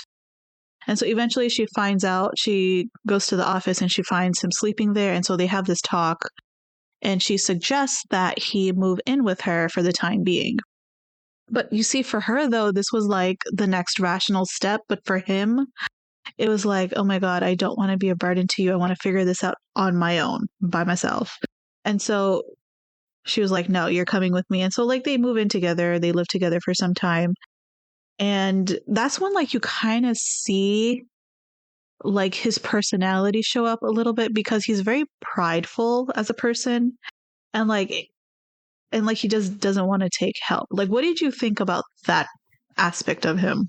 I mean, at first I was kind of shocked because like when we would see like them, you know, living together, it seemed like it was going great. Yeah. You know, I mean, I know he's down because like he's basically becoming broke, but like they were rearranging stuff together. They were cleaning, seemed like they were having a lot of good, you know, fun time together. Wink, wink. Yeah. So it seemed like it was going okay. Yeah. But like you said, he's a very prideful person. And he's also, yes, I'm going to say this, he is a man. He's a very prideful man. Yeah. So when you mix those two things together, sometimes, you know, it causes some conflict. So he was already kind of kicking himself. Like, not only did he lose his house, I think he wasn't that hurt. I mean, obviously, anyone losing their house, they're going to be hurt by it. But him moving in with his girlfriend, was hurt by it, though. Yeah. I think he was a little hurt by that. Because remember, he says that, like, because Yumi brought it up. She's like, you sold your apartment. He's like, yeah. In order to make like a dream work, you have to do things you don't want to. But he wasn't like too bothered by it, I don't think. That's true. Oh, we also forgot one of their major fights where she confronts Seize when she finds out she moves in the same building as him. Oh, yeah. But it's yeah, that was one of the things also. But it's fine. We're already past that. This is already long. It's too late. Just go watch the show if you haven't already. Although I hope you did, because we kind of spoiled a lot. Oh, yeah. Yeah. So, but still, I think just moving in with her, like seeing she has a job. She has it together.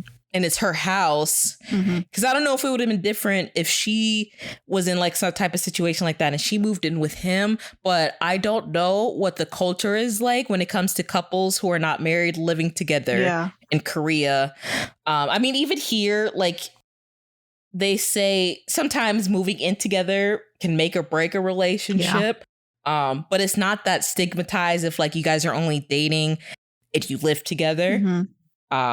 So again, because what we see and we'll bring up again later is how I brought up that guy who works with Yumi, and he saw her getting out the taxi and Wung was there and he was saying bye. She said that he was in town visiting and Wung was already living with her at that time. So she didn't even say that he was living with her. Okay.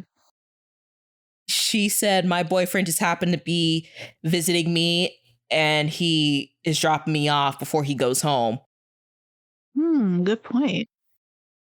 Yeah. So again, I don't know the stigma of like couples who aren't married living together. Yeah, because I know a lot of them too, like they still live with the family for a very long time, I think. Yeah, that's actually quite normal in Asian culture. I can say that because I'm Asian, but Yeah. So that's one thing that showed the trickling down. But I feel like, yeah, that they were doing so well until like they were his personal like situation started affecting his relationship with her, because like over time, like he would go and pick up Yumi from the bus stop like when she'd come back, and naturally Bobby would be with her because they live in the same neighborhood. But like I felt like the more he saw her with him, the more he realized how bad his situation was, and that made him like even more insecure. And it's like, okay, do you think like he compared himself to Bobby at many points? Probably, because again, like I said, that male pride of like you have to be the one providing everything for your partner and having the good job. And when he probably, especially in that one specific last scene when he went to go get the groceries, couldn't even afford a bag, and he was walking to go pick Yumi up from the bus stop and saw them. He's like, she's standing there with a guy who like probably has his stuff together, even though they're co-workers, and I'm here and like my house clothes, carrying groceries. I can't afford a bag. I'm living with my girlfriend. I have no money. Like, what am I doing? That's when it really kind of like hit him. And that's when his, I'll say male ego came out. Cause it's like, I'm supposed to be the provider, not her. So. Yeah, you can tell it like really got to him. And conveniently enough, on their way back, I think it was that same night, she asked, like they've been talking about marriage, but like this was when she like actually mustered up the courage to ask him like, do you want to get married? No, so they talked about marriage before. He kind of brushed it off. It was around his birthday, and then they never talked about it again, because when she was asking him what's wrong, she asked him, is it because I asked if you wanted to get married? Oh, okay. That's right. Yeah. And that whole fiasco happened because she ran into her ex-boyfriend. Oh, right. Yeah, in town. And then when she runs into the ex-boyfriend, we find out that they were together for 7 years. So basically like her whole 20s, they were together. And then he broke up with her. And there's like a couple scenes we see when she runs after him in the rain. He gets in the car with another woman. So he was basically cheating on Yumi. And that's why she was in a relationship for 3 years. And when she sees him at colleagues, which is also interesting in their culture, where you go to like people you went to school with, weddings, because I don't talk to anybody that I used to go to school with, not even people I were friends with, let alone like people I weren't friends with. But that's just a culture difference I'm not going to understand. And then the whole time I think she thinks he's trying to get back together with her, but he reveals that he is getting married to the girl that he cheated on her with. And sensitivity cell, this is why I said you need to lock up sensitivity cell, goes into the whole spiel of like, oh yeah, well, I'm going to get married with my boyfriend too. We're probably going to go to Hawaii and all that. And that's kind of starts the rumors of. So her fragile ego came out too. Yes. Her fragile female ego of like, I'm 32 and I'm at the age where I should be getting married, even though you know what? Again, we're not going to get into this. That came out and started the whole rumor of her like and Wung getting married. And that's when it started planting into her like, maybe I should marry Wung. He's a great guy. Things are going great. And then when she finally asked him, that's when he kind of pushed it off, because he never initially wanted to get married. Because there's also a scene where Love Cell kind of goes into Wung's body to see his priorities. She finds this whole ocean, and at the very deep, I'm talking where we don't even know what type of animals exist type ocean, was there a box that says potential of getting married, and it was buried under there. So even though later on it does float up like the possibility with Yumi, but he still never saw that in his future, basically. But he handled it really well though. Like at the wedding. Yeah. When he was confronted about that room, he was like, what? Yeah. He played it off great, but I would have played it off and be like, okay, we need to talk about this as soon as we get home. What was that? That's another problem. They never talked about it again afterwards. See, that is their problem, is that they just don't communicate. Communication. I feel like it's the answer to everything because it is the answer to everything. I feel like we always say this. We always say this every time we talk about romantic shows. No communication. Yeah. I don't want to say no communication. It was just like very misrepresented communication. It was the lack of communication of important matters. Let's say that. Because, I mean, they communicated, but it's just, like you said, not the important stuff. Yes. So because of that miscommunication, we go through all the spiraling to the bus scene that we were just talking about of him. When she asks, like, is it because of I asked you if you wanted to get married? He doesn't even say that. He's just like, I'm just gonna leave. I understand his leaving though, but I really wish he talked to her about it, like the reasoning behind. Yeah, because he didn't say the real reason. He's not like, and because like I don't even know she knew the whole severity of his situation like being broke. She didn't. Yeah, because again, they didn't talk about it. So she thinks he's just being like because he doesn't want to be with me type thing, not because I'm pretty down bad. Like I can't not only support myself, but like in the future I wouldn't be able to support you. So kind of I understand it like. Marriage is the last thing I'm really worried about. But tell her that. But I can understand, though, why Yumi thought it was her because of her ex. So I can understand her thought process. But again, I wish they talked about it. But yeah. Yeah. So that whole fiasco. With that being said, that eventually leads to their breakup. Which she didn't want to do, like she wanted to break up with him, but then like she hesitated, and I'm also wondering if that's because that's her first time really breaking up with someone. So. I think she always got dumped. Which I mean, in the end, she really did get dumped. But hey, yeah.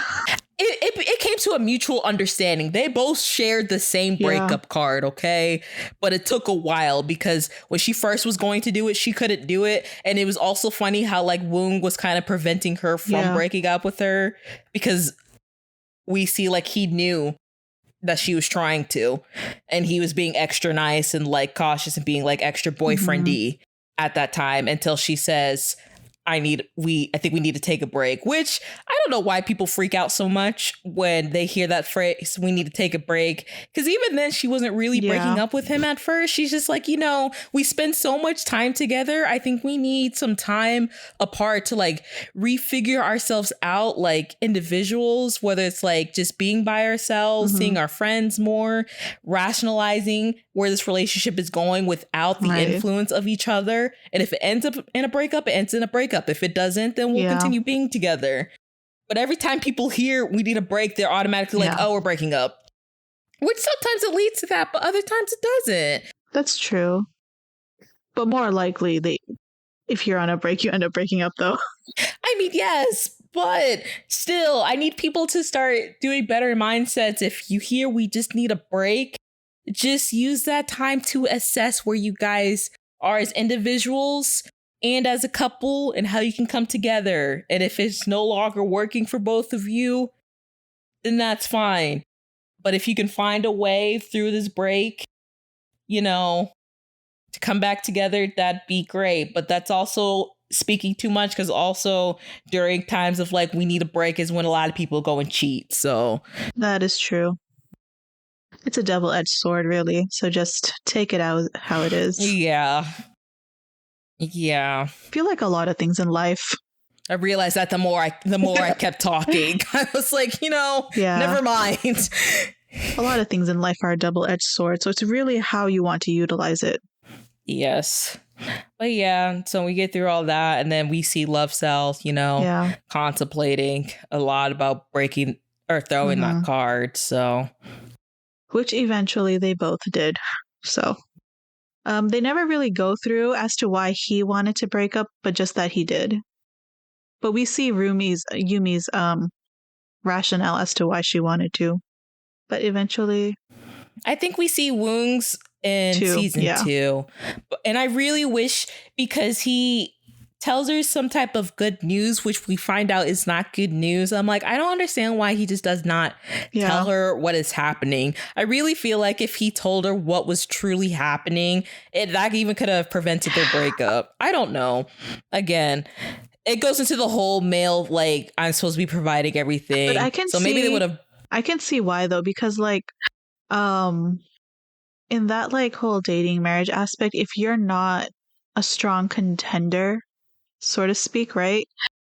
Like, people will look at you as like a weak person. So I guess from that perspective, he didn't want to be seen as a weak person, even though he's going through like quite a big storm.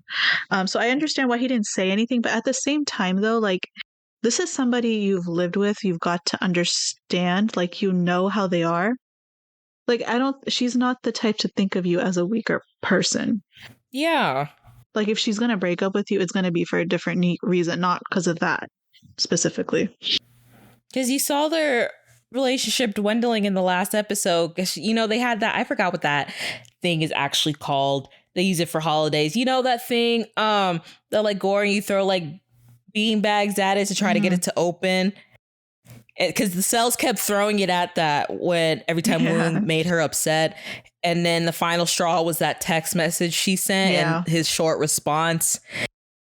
And I don't remember which cell actually broke it, because that's when the initial like breakup with him started. So because like if now that we're talking about it, like if she really was that type of person, she would have broken up with him in his office when she found out that he was living out of his office, you know? Yeah. So like, yeah. A little bit more trust from his side would have been nice. Trust or like just talking. I don't know. Yeah. Mostly the trust, though, I feel like. Obvious that they both genuinely liked each other, but it was just missing that component. Yeah. You're right. I think it was the trust. It just wasn't there. Not at the strength that it needed to be, at least. So. No. But yeah. And then. So that's where they leave off and pick right up in season 2. Yeah. And then at the end, I don't know if you remembered, but it shows, I guess he was her third official relationship, it said. And it said that they were together for a year, 1 month and 4 days, or 4 months and 4 days. I don't remember. But it about a year. Which I don't know why before I rewatched it, I thought they were together longer. No. That's really not. That's not really that long. Yeah. They move fast. They did. Well, I won't say that. Everyone's relationship moves at a different pace, guys. But yeah, so that was essentially the show. What were your final thoughts? I was sad. I was actually really rooting for them. Yeah, me too. Yeah. Like Tyra Banks, I was rooting for you. We were all rooting for you. Especially when we get to season 2, I was like, you know what? If y'all want to change the story, don't even bother bringing the third boyfriend and just get Wung and Yumi back together. That is fine with me. All of season 2, I was like, can they just get back together? I don't think I've ever rooted for a fictional couple as much as I have for Yumi and Wung. And of course, that didn't happen. I'm sorry, but Babi just never fit. He's a great dude, but he's just never fit. He was the rebound, and I will say it with confidence. He was the rebound. Actually, now that you bring it up, they're both each other's rebound. I feel like he was more of a rebound for her. I don't know about Babi, because like I said, and I'll bring it up next time we talk about season 2, there seems to be a pattern with him. But I thought the show was really, really well done. The cells definitely carried the show, because like that internal conflict and how to respond in reality was so well done. Loved it. The cinematography was great. And I want to talk about animation was beautiful. Yes. The background music was also really good too, because it really helped move the plot along. So loved it. That one song, that the main song, Night Falling, I actually don't really download OSTs, but I actually download that one. I actually really like that song. It's really pretty. Really, really liked it. So overall, I was surprisingly impressed with how good it was. Yes. So I give it, what would you rate it? Probably a 9.5 out of 10. I was gonna say 9 out of 10, but yeah, it's up there. Yes, I really enjoyed this show. So again, everything some way you can relate to it, I feel like. Yeah. And they do a good job at showing, like Nafis was saying, usually people's inner conflict with how they perceive themselves out in the real world. Is that like the persona, basically? So Yeah. It's like you're screaming inside, but what comes out is like totally different. Yeah. exactly. And I can't remember. After this, does Love Cell go back into a coma? I don't know. She's just awake. I think she disappears. She doesn't go in. No, I think she does go back into. I don't think so. In a coma. I think she does. I don't remember. I think she does. She's either locked away or, like you said, goes back into a coma. I think she goes back into a coma. Yes, because the first episode of season 2, already spoil, because that's why I always say Babi was the rebound, because it shows when she's in a coma. So Love Cell goes back to a coma. A coma. Okay, now we're kind of getting into season 2, because now I'm just thinking, wait. It's fine, but yes, she does. Oh, yeah, you're right, because he comes and asks her, or he says to the other cells they can't make a decision about him until, like, Love says something. Yeah. Since Love Cell is her prime cell. What's your primary cell? Quote unquote. It's not Love Cell, I'll tell you that. I don't know, actually. Mine is hunger. I think mine is hunger. Which is funny because hunger is her biggest cell, but it's not her prime cell. Yeah. Maybe mine might be the reason. Or maybe mine, like, they don't bring it up in the show, but in the webcomic, there's a lot of fusion cells. So mine might be reason fused with something else. I just don't know what that other cell might be. Gotcha. So overall, like, compared to the webtoon, what did you think? I think you mentioned this earlier that they did pretty good. Yeah, they did a good job. Of course, like I said, with like books and like webcomics, it's easier to prolong the story and give more detail and add more characters. And you can't really do that in like a 14 episode TV show, even though they're all hour longs, but still. But I think they got the main points across, basically. Good, yeah. Were there any details you felt they should have included? I would have been more interested in seeing like fusion cells, like I just mentioned. I didn't mention this at the beginning, which I meant to mention. When Wung first meets Yumi, he actually has a fusion cell, which prevents him from... Because I don't know when the last time he's been in a relationship, but his love cell and his hobby cell was actually fused together, and they called it his geek cell. And it wasn't until he takes Yumi to the hospital, or was it the hospital or the first date? I think it was their first date, where it actually separates back into the love and the hobbies. So I'd like to see more of that, because there's another thing that they changed. Hysteria, which is the reason why Yumi leaves early at their first date and why her emotions like change, was more prominent, because when she goes into the hospital, she was actually going to just leave because hysteria was like messing with her, and her inner feeling cell and her confidence cell actually fused together, which is the reason why she asks Wung on a second date. So maybe just more of that. But we even don't really see inner feeling cells that much. And her inner feeling cell plays a big role in the webcomic, kind of more than Love Cell does it in the show. But it's fine. I mean, like I said, some things need to change. So yeah, because whenever like they showed like her inner feelings, quote unquote, it's typically the sensitivity cell that responds to that. So yeah, okay. Yes, sensitivity or her love cell. Yeah. But they're two different things in the webcomic. Gotcha. All right. Any final thoughts? Not really. We talked a lot longer than I thought we were going to. So I had a lot to say. I'm looking at the time. I'm like, whoa. Yes. Again, really enjoy Yumi Cells. I know there's some things we didn't talk about, but hey, we brushed up on the importance, right? So look out for when we do season 2. It's going to pick up right off and you'll understand why we do not like you, Babi. We love Park Jin Young, hate you, Babi. Yeah. Great actor, by the way, because he actually really made me dislike his character. So. Exactly.